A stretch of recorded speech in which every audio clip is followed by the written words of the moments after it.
Have the dynamic duo father and son team finally met their match in Zsasz and Zsasz Jr.? Well, let's hop into the pages of Batman and Robin issue number 6 and find out together, shall we? So then, picking up from where the last issue left off, Batman and Robin had managed to stumble upon a strange new conspiracy at Gotham High involving Zach, the star soccer goalie. Despite being popular, having good grades, and generally seeming unassuming, this kid has been harboring a dark secret, and that is that Victor Zsasz, famous Gotham serial killer who carves notches into his skin, might actually be his secret father. It's strange, but hey, this is Gotham City and stuff like this basically happens every day. Bruce and Damian have been watching this kid like a hawk, and eventually one day he doesn't show up to school, ironically the very same day that Zsasz has an appeal at court, and that's because Zsasz Jr. is gonna try and break out his father. And you know what, I gotta say, I actually really like Zsasz Jr.'s costume. It's totally giving me Major Storm Shadow and G.I. Joe vibes, but it also looks like something a kid could reasonably make at home. With nothing but a straight jacket and some markers, naturally, Zsasz is absolutely overjoyed to be freed, returned to his classic trademark knife, and allowed to go on a killing spree all over again. The bad guys decide to divide and conquer. Zsasz will fight Batman while his son fights Robin. Damian actually goes out of his way to try and help the kid by removing his mask and revealing that he always knew who he was. And as far as Zsasz himself goes, he knows he doesn't exactly have the best track record when it comes to fighting Batman, so instead he just decides to start killing all the innocent guards around him. And when that doesn't work, Zsasz goes the extra mile by taking the poor Zach kid hostage, who is overjoyed at this, by the way. All he wanted to do was be reunited with his dad, and if that means he has to die to do it, well then he's just a-okay with that. Only here's the thing though, once Zach actually opens his mouth and says that Zsasz is his father, he's shocked and horrified when the serial killer starts laughing at him. Zsasz doesn't have any children, and even if he did, he says they wouldn't be nearly as weak, clingy, and soft as this Zach kid is.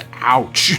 If nothing else though, this turn of events does give Batman and Robin just the opening they need to finally end the fight. What was Zach's deal? Well, it's actually quite sad and depressing when we learn the truth. Turns out his real parents were actually murdered by Zsasz. It was a cold case, and he ended up getting put in the foster system. His mind basically completely broke, and to cope with the trauma, he constructed a messed up alternate memory wherein Zsasz was his father, and he only killed his fake parents to try and save him from them. Ouch, that sucks. Though, as Damian, flexing his own detective muscles, is quick to bring up, Zach might have been crazy and troubled, but he was a damn good fighter. Someone definitely trained him with those weapons. And wouldn't you know it, Robin is more sure than ever that the person behind this must be Principal Stone, the coach of the award-winning soccer team and the woman who reminds him way too much of not only Mistress Harsh, but the new supervillainess running amok, Shush. Damian takes these concerns to Principal Stone, who ends up deflecting all of them. Damian might be sure, but unfortunately he has no evidence, so unless him and Batman can find someone soon, there's not really a lot they can do. Well, I mean, they can get him kicked out of school if he keeps pushing the issue, so they better not do that. Damian returns home to lick his metaphorical wounds, and we're once again reminded that he's working on a comic book. Bruce actually takes an interest in it this time, and the two actually end up having a really sweet bonding moment. It's also probably pretty fun for Joshua Williamson to get an opportunity to talk about splash pages and inside baseball comic stuff in a comic. They also build on the conversation that father and son had in that special annual issue that I covered last time about how Bruce really wants Damian to do normal things and live a normal life like he never got the chance to. But at the end of the day, Damian isn't normal, and Bruce shouldn't be forcing his son to do something he doesn't want to do just to try and help him recapture his own lost childhood. It's great stuff. Though the conversation ends up having to be tabled as Bruce says he actually got a lead on Man-Bat. Apparently there's some activity outside one of Langstrom's old labs, only by the time the dynamic duo get there, they're both shocked and amazed to find not Man-Bat, but two dueling cults worshipping different bats, one seemingly Man-Bat and the other Batman. Before the two can actually step on in and stop the rumble, someone else ends up doing it for them, and as the comic comes to an end, Damian ends up coming face to face with Flatline, his old on-again, off-again girlfriend from the last Williamson Robin series. And oh, look at Batman, he's so happy that his son has friends and he's dating. Isn't he just the sweetest little bean, Batman? And so that was Batman and Robin issue number 6, everybody, and once again, Joshua Williamson really manages to bring the heat with this one. I loved the quick little two-part story about this kid who thought he was Zaz's son. He's a kid who's clearly not all that different from Damian, dealing with trauma, but just doing it in the worst way possible, and this also means that we get to have Batman and and Robin versus two villains with a similar team dynamic and gimmick. It's good stuff. I wonder if we're going to get to keep seeing that moving forward. I'm also really loving the bigger meta story involving Man-Bat and Shush and Principal Stone. In fact, I can't even remember the last time I've been this invested in a good old-fashioned mystery in a comic book. I mean, yeah, it's more than likely that it's not going to be Principal Stone and it's going to be one of the several other women we've met. Or like, maybe she is harsh, but she's turned over a new leaf and that's why she's being so cold and unreceptive to Damian, and maybe one of the other women is actually Shush, and maybe they'll have to work together and it's going to be a whole thing. Also really happy to see Flatline back too. I really loved her relationship with Damian. I thought they had a really strong back and forth, and it's going to be cool to see what Batman's take is on her. I also wonder if Williamson is going to honor anything that other writers wrote with her when he wasn't looking, because I'm 90% sure in one of those Lazarus Planet books she started working with a resurrected Ra's al Ghul. Also, hey, minor complaint in this issue, Bruce says he never went to high school, even though The Knight is the brand new canon origin story, and he totally did. It's nitpicking, but you know, I'd be remiss if I didn't mention it. Overall, another strong 8 out of 10.